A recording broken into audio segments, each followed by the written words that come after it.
Back in those days, if you wanted to write animation, if you wanted to be involved in TV animation, there was only one place to be, and that was Hanna-Barbera.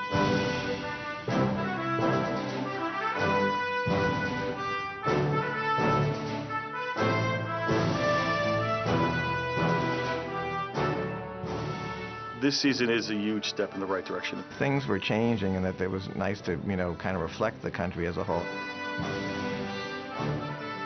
One of the biggest differences compared to some of the previous incarnations is that there was genuine conflict. Let the Super Friends go, Darkseid, or you'll have to answer to us.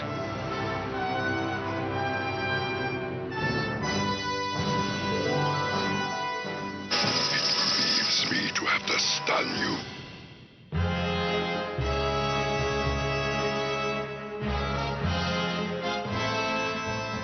When this series came on, I was working over at Marvel, and we heard they were doing it. It was great because they brought in Darkseid, which we were really excited about because we love the character from the comic books, and of course Firestorm. It was an attempt to bring it closer in line to the Justice League as it was being written and drawn at that time.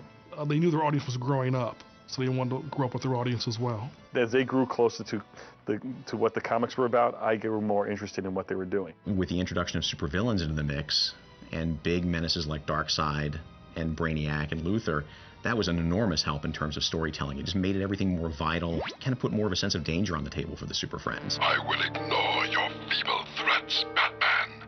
Your friends are in no immediate danger, as you can see. But unfortunately, the asteroid in which they are trapped is heading toward that nearby star. We interrupt this program. We changed the voice of Batman to Adam West. All of a sudden it became my Batman talking. Well, if it isn't Captain Mystery. I remember Olin Soleil doing the voice before that, and there was nothing wrong with it, but you can hear him doing voices on half of Saturday Morning at that point. Oh, everybody was really excited about it. It was like, wow, we got Adam West, we got Adam West. Having Adam West is kind of like having, George Reeves doing the voice of your Superman cartoon. I mean, he was Batman for all intents and purposes. The Adam West Batman is one of the reasons why I first wrote a Batman comic book. Hurry back, Super Friends.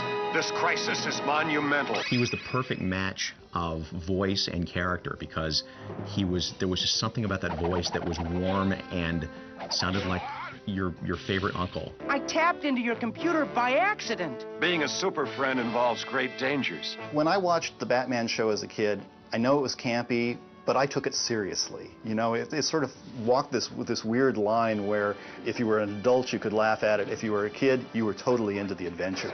You'll have plenty of time to reflect on that behind bars. And that was the Batman of the time, which was he wasn't the dark Avenger. He was instead, a guy who was just out there righting wrongs as best he could with his Batmobile and his Batarang. So now it's my characters with my Batman. Adam West is Batman and always will be Batman. Unbelievable! A living Tyrannosaurus! The fact that they were starting to add things in, it would allow you to forgive some of the simplicity of the storytelling. Making this speak to a contemporary audience more than the previous version was. Brainiac was redesigned in the comic books. And they went to a fellow named Ed Hannigan and got him to redesign Brainiac completely from the ground up. Brainiac, while he was always the menacing green computer, and I don't mean to knock, he wore shorts. And they redesigned Brainiac to be more robotic, more cold-hearted, more steel-like. Brainiac and Luthor, both, actually, they come as a pair in this cartoon series. They were both Superman villains. Luthor came around in the 40s and Brainiac came around in the 1950s, and they really hadn't changed much since their first inception. The trick when you're doing these kind of continuing characters, especially characters that have gone on for decades, is to keep the essence of the character intact and let everything else evolve.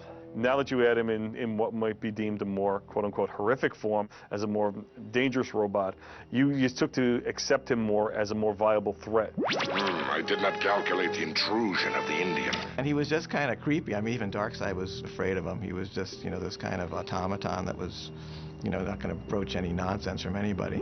Don't you recognize me, Darkseid? I am Brainiac. And from that comic book design, he was then reintroduced to the series as that robot and that killer and that destroyer. And now, to immobilize you. Shit. Oh, no.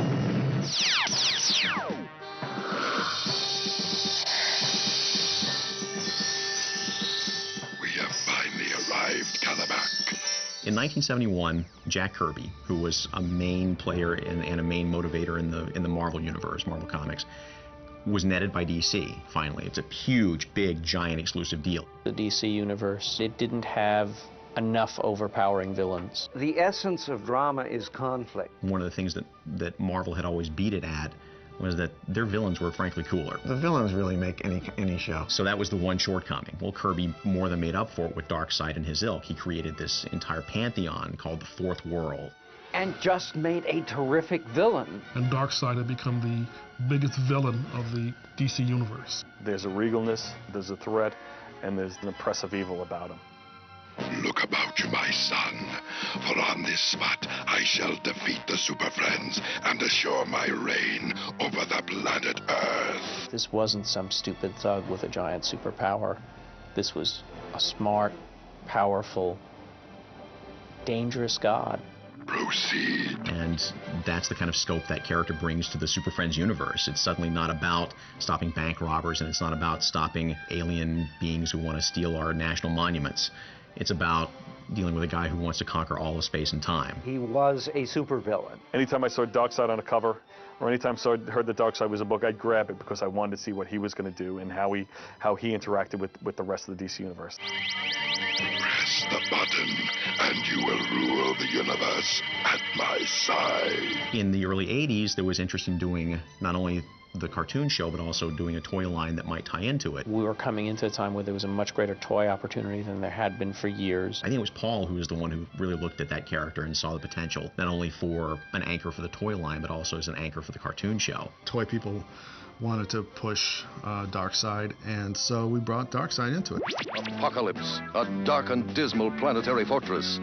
Darkseid, ruler of this world apocalypse, would-be emperor of all of space, was the prototype for Darth Vader, as George Lucas has said many times in interviews. In fact, Darkseid was a difficult character to get past broadcast standards at that time, because when they saw the initial drawings of him, they were, oh, this is much too scary for audience. From the moment you had the idea for a cartoon, the entire process, in a way, was just a giant beatdown. It was, let's see how many ways we can find to take the life out of what it is that you're writing and trying to bring to the screen.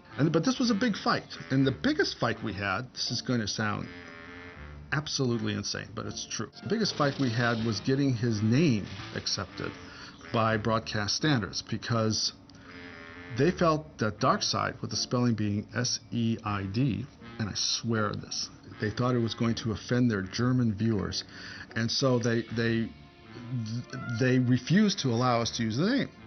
And at this point, we had changed the character so much that we're not going to change the name. I mean, there's the name. This is ridiculous. You're lucky my powers are depleted, or I'd show you how angry I really am. And I'm told that question about the spelling of his name, it actually went to the president of ABC to decide. I don't believe it. They're all yours, Black Vulcan. Who was that guy? That's what I was going to ask you.